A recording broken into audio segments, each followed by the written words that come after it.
दोस्तों नमस्कार। 12 घंटे की पूछताछ के बाद पता चला कि इस देश में लोकतंत्र बचा हुआ है। के लिए आने वाली थी और उनके बेटे से पूछताछ करती, उनको ये चेतावनी भरे स्वर थे। तो क्या इस देश के भीतर में गृह राज्य मंत्री की इतनी ताकत है कि अपने बेटे को लेकर गलत बयानी करे, और जब जांच में उसकी गिरफ्तारी हो जाए तो उसके बाद क्या वो पद पर बने रह सकता है? यह सवाल बहुत महत्वपूर्ण इसलिए है क्योंकि अब जांच की प्रक्रिया शुरू होगी, ट्रायल का प्रोसेस शुरू होगा, और ट्रायल के बाद उसको बेदाग साबित करने में अगर पिता गृह राज्य मंत्री है तो कितना वक्त लगेगा, और धीरे धीरे लोग भूल जाएंगे।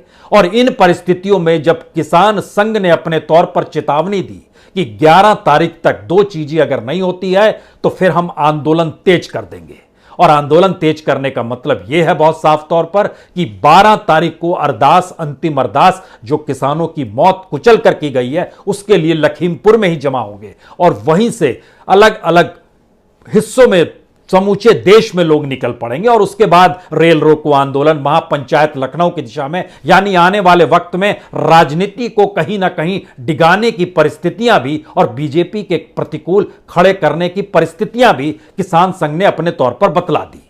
लेकिन सबसे बड़ा सवाल है, इस देश में क्या वाकई डेमोक्रेसी और कानून का राज है या नहीं है? आज यह सवाल इसलिए बहुत महत्वपूर्ण हो चला है क्योंकि जिस तरीके से उनकी पेशी हुई और वहां पर जब वो पहुंचे आशीष मिश्रा क्राइम ब्रांच के दफ्तर में, तो उनके साथ जो 4 लोग थे उनसे मीडिया ने सवाल पूछा, आप कुछ कहेंगे?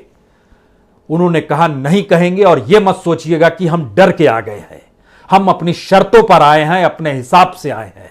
ये शब्द हैं उनके जो साथ निकल कर आए थे, उनके जो 5 लोगों की टीम पहुंची थी क्राइम ब्रांच के दफ्तर में। उसके भीतर जो अनूठा सच यह है कि 6 बार चाय और बिस्कुट गई, कुछ भोजन टाइप चीज भी गई, लगातार बैठे रहे और पानी पी लीजिए, चाय पी लीजिए, ये सारी बातें अंदर चलती रही, लंबे वक्त तक चलती रही।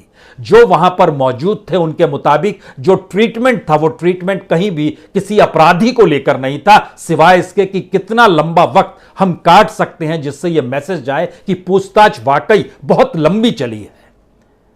और इस पूरी प्रक्रिया में मैसेज ही देने की कोशिश थी कि एक परसेप्शन बन जाए कि पुलिस काम कर रही है और पुलिस के काम करने में सत्ता कहीं रुकावट नहीं डाल रही, और दूसरी तरफ सत्ता का यह मैसेज था कि पुलिस काम करती हुई दिखनी चाहिए और सहयोग जांच में हो रहा है, यह मैसेज जाना चाहिए। इसीलिए अब इंट्रोगेशन अभी भी जारी रहेगा।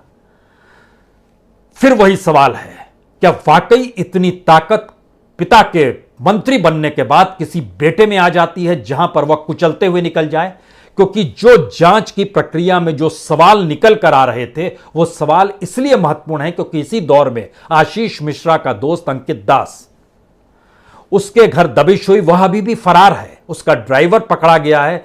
दूसरी तरफ आशीष मिश्रा की गाड़ी का ड्राइवर मारा जा चुका है, यह भी सच है। उनके 2 जो बीजेपी के कार्यकर्ता थे, शुभम मिश्र और निषाद, इन दोनों की भी मौत हो गई है।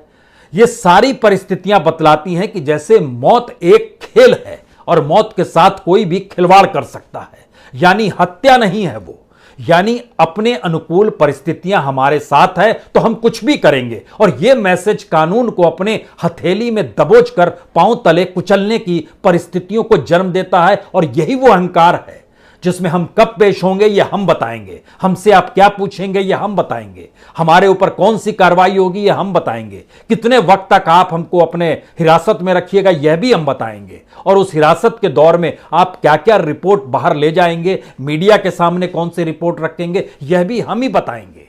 और उस पूरे बताने की प्रक्रिया में हम ही तय करेंगे कि अब इसका राजनीति पर क्या असर पड़ेगा। और अगर लखीमपुर में आशीष मिश्रा जेल में है और अजय मिश्रा की कुर्सी चली गई तो फिर यकीन जानिए उत्तर प्रदेश के चुनाव के वक्त इस पूरे इलाके में जो ब्राह्मण वोट है वो आपको नहीं मिलेगा। ये मैसेजेस हैं पॉलिटिकल सिचुएशन के, जो उत्तर प्रदेश में गणित देखे जा रहे हैं, परखे जा रहे हैं, और उसके हिसाब से राजनीति को चलाते हुए इस देश की कानून व्यवस्था को भी उसी अनुरूप चलाने की परिस्थितियां पैदा की जा रही है।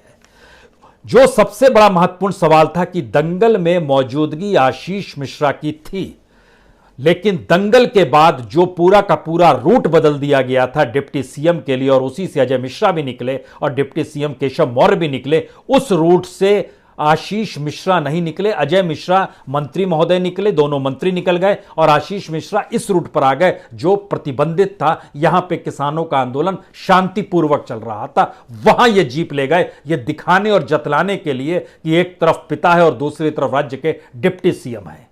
तो क्या यह पॉलिटिकल टकराव बीजेपी के भीतर का भी है? क्योंकि बीजेपी के भीतर की परिस्थितियों को अगर देखिएगा तो एक तरफ योगी खड़े हुए हैं और दूसरी तरफ पॉलिटिकल एक कुनबा है जो दिल्ली से संचालित होता है।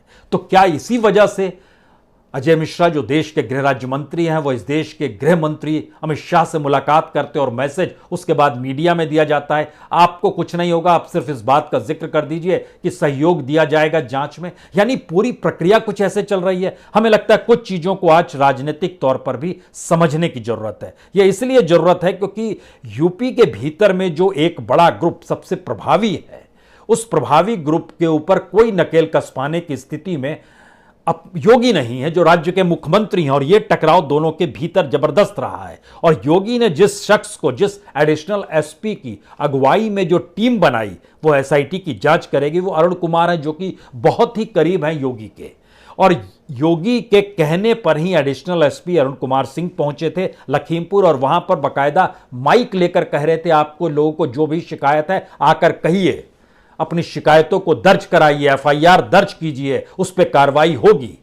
जबकि दूसरी तरफ अजय मिश्रा ऐसा नहीं सोच रहे थे कि ऐसी स्थिति आ जाएगी, इसीलिए वो एफआईआर दर्ज की गई। क्योंकि एक तरफ राज्य के मुख्यमंत्री ने भेजा था अरुण कुमार को और उनके साथ डिप्टी एसपी जो संदीप सिंह थे, ये लोग पहुंचे थे और वहां पर जो एफआईआर दर्ज की गई उसमें नामजद होना चाहिए। जो किसानों की मांग थी वहां पर उसमें नाम लिखिए आशीष मिश्र का उर्फ मोनू का, उसमें नाम आपको दर्ज करना होगा।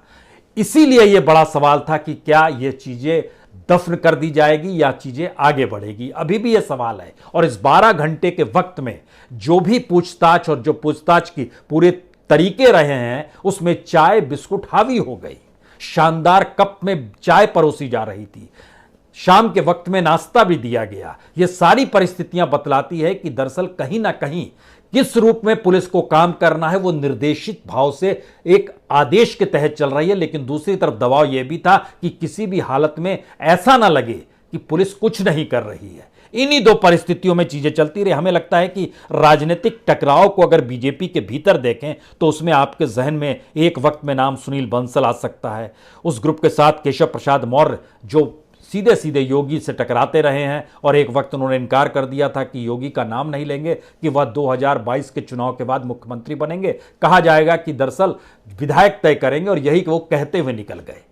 दोनों में मेल कराया गया, सारी चीजें चलती रही। उसके बाद अगर नेताओं की फहरिस्त में गया तो दिल्ली से 2 नेता गए थे, श्रीकांत और सिद्धार्थनाथ सिंह, लेकिन धीरे धीरे वो साइडलाइन हुए। ब्रजेश पाठक जुड़ गए नया नाम के तौर पर। ये एक उसमें फिर 2 अधिकारियों का जुड़ना खास तौर से माना जाता है। एक नवनीत सहगल किस रूप में उसमें शामिल हुए, संजय काचरू को भी कैसे शामिल, ये सारी परिस्थितियां हैं जो बतलाती हैं कि बीजेपी के भीतर भी एक टकराव है जो काम चाहती है कि हमारे अनुकूल कर रहे। लेकिन फिर यहां पर एक सबसे बड़ा सवाल यह है कि गोरखपुर में चंद दिनों पहले जब कानपुर के एक व्यापारी की मौत हो गई पुलिस के पीटने से, तो एक इंस्पेक्टर जो जगत नारायण सिंह है उसको बचाने के लिए मुख्यमंत्री क्या कानपुर में पहुंच गए और उसके बाद उनकी पत्नी को, जो व्यापारी मारा गया था, उनको तुरंत 40 लाख रुपए और एक नौकरी देने का जिक्र कर दिया क्योंकि उधर बचाना था। और 3 दिन के बाद यहां घटना घट गई जहां पर यह चाहते थे कि इसको गिरफ्तार किया जाए, लेकिन दूसरी तरफ गृह राज्य मंत्री का बेटा था तो वो चाहते थे नहीं हो। यानी दोनों घटनाओं को देखिए तो उत्तर प्रदेश में कानून व्यवस्था को लेकर